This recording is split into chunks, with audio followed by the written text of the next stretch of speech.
Welcome back to Work Energy Reflection Notes. I'm Angela Weiss, and today I want to talk about choice. Not just choice as decision making, but choice as a psychological and energetic experience. The relationship between choice, autonomy, awareness, and the way we move through work and demand. Because I think many people, myself included, are living inside a pace that no longer allows us to fully hear ourselves. The days become full, the demands constant, and the nervous system adapts. And eventually, momentum can begin replacing intention.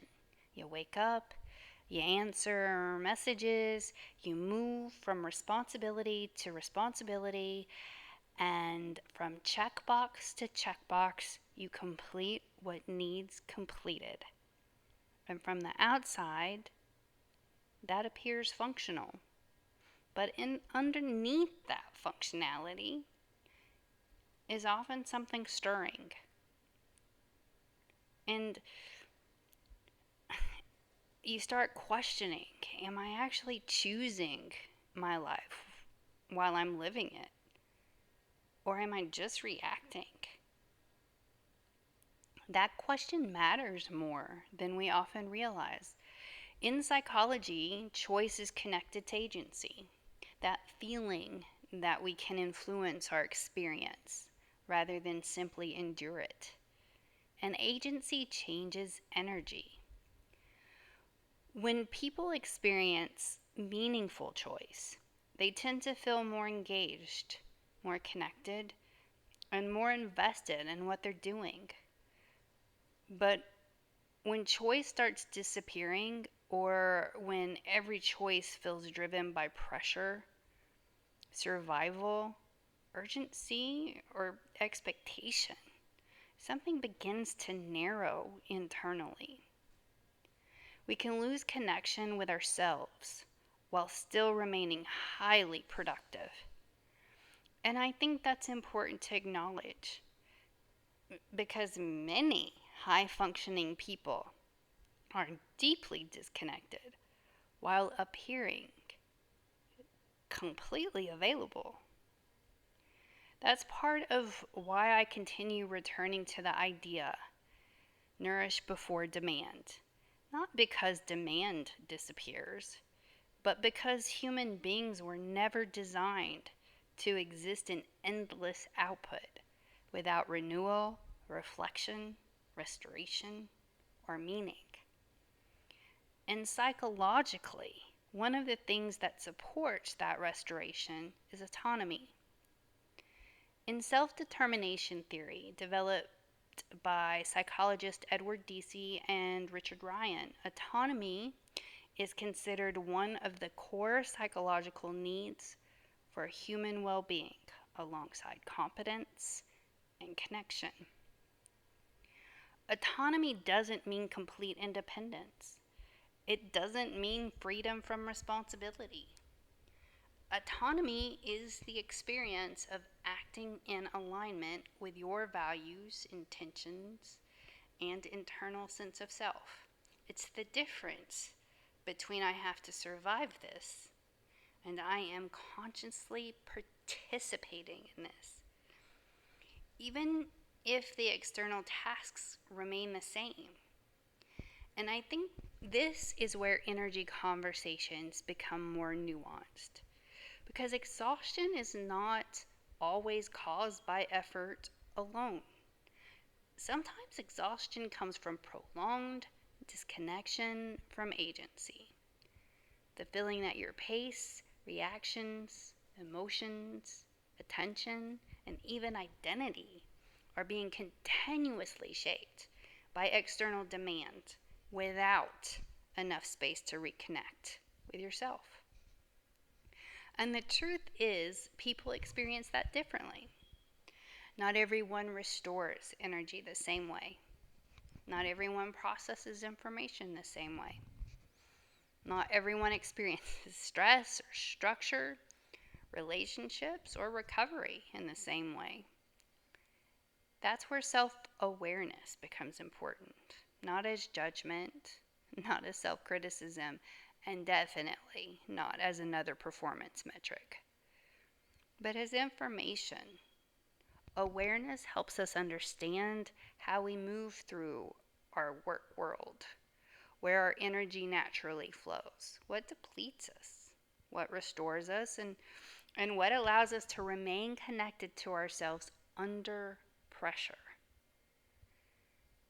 This is where psychological assessments can become useful tools, not because they define us permanently, but because they can help create language around patterns we have may never understood before. For example, Myers-Briggs Type Indicator, developed from the work of Carl Jung by Catherine Cook Briggs and Isabel Briggs Myers, explores differences in how people gain energy, process information, make decisions, and orient towards structure or flexibility. An introverted person may genuinely require solitude to recalibrate energy. An extroverted person may feel restored through engagement and interactions. Someone oriented toward intuition may feel energized through ideas, patterns, and future possibilities. And someone with a sensing preference may feel more grounded through tangible action and present moment experience. Neither is superior. They are simply different relationships to energy and attention. The same can be true with tools like Strength Finders from Gallup, emotional intelligence frameworks influenced by Daniel Goleman, leadership assessments, motivation assessments, or reflective practices like journaling and observation. Sometimes these tools reveal things we've been compensating for our entire lives. Maybe someone realizes, I absorb emotional environments more than I understood, or I constantly move into fixer mode. I perform competence while ignoring exhaustion. I built my identity around productivity, and I don't know how to restore. Awareness can feel uncomfortable in the beginning because awareness interrupts autopilot. It slows momentum long enough for us to notice what is actually happening underneath our routines. And often that's the beginning phase of self assessment. Not clarity, but noticing. Not immediate transformation, but recognition. Recognition of exhaustion. Recognition of overfunctioning. Recognition of unmet needs. Recognition of patterns we inherited or normalized. And I think that process requires stability, not perfection, not optimization. You will hear me say that a lot. Just enough steadiness to stay present with ourselves honestly. So, before continuing, I want to offer a simple breath practice. Not to fix anything, not to force calm, just to create a little more stability in the nervous system before continuing inward. If it feels accessible, gently inhale through the nose for a count of 4. And then exhale through the mouth for a count of 6. Again, inhale for 4. And exhale for 6. You can repeat that for a few rounds. This type of slightly extended exhale is commonly used in nervous system regulation because longer exhales can help encourage a shift toward parasympathetic activation, the part of the nervous system associated with rest, regulation, and recovery. And sometimes before we can make aligned choices, we first need enough stability to hear ourselves clearly.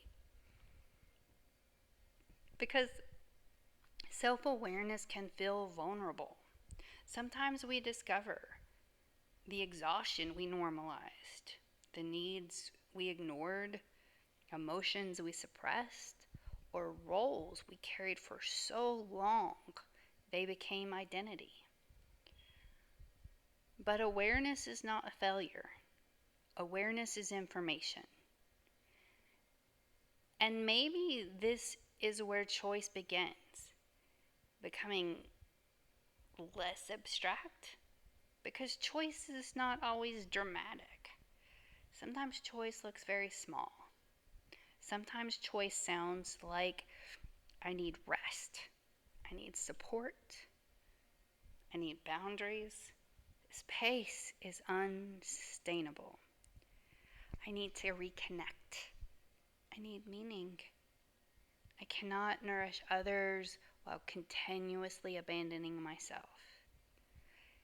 And those moments matter because psychologically, small moments of agency begin rebuilding relationship with self.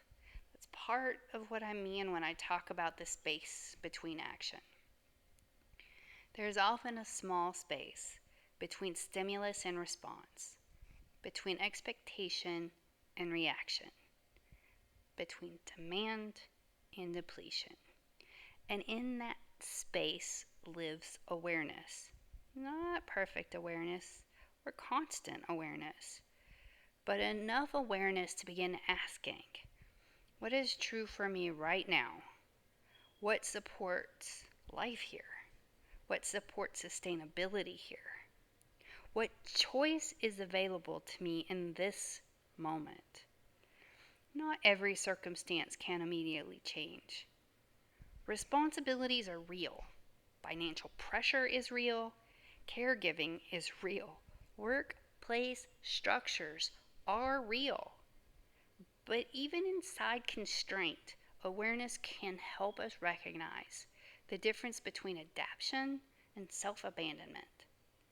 And I think it matters deeply because many people have learned how to survive environments that required disconnection from self.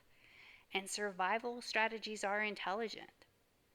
But survival is not always the same thing as nourishment. At some point, many people begin sensing that the life they built around performance no longer fully supports them. And maybe that's awareness arriving. Maybe that's the beginning of choice. Not perfect freedom, not total certainty, but participation, presence. The willingness to pause long enough to ask, how do I want to move through this? What actually nourishes me? What restores capacity instead of only extracting from it?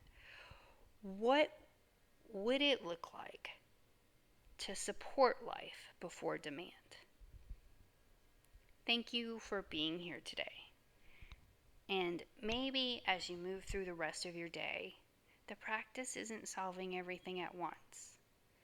Maybe the practice is simply noticing, where do I still have agency?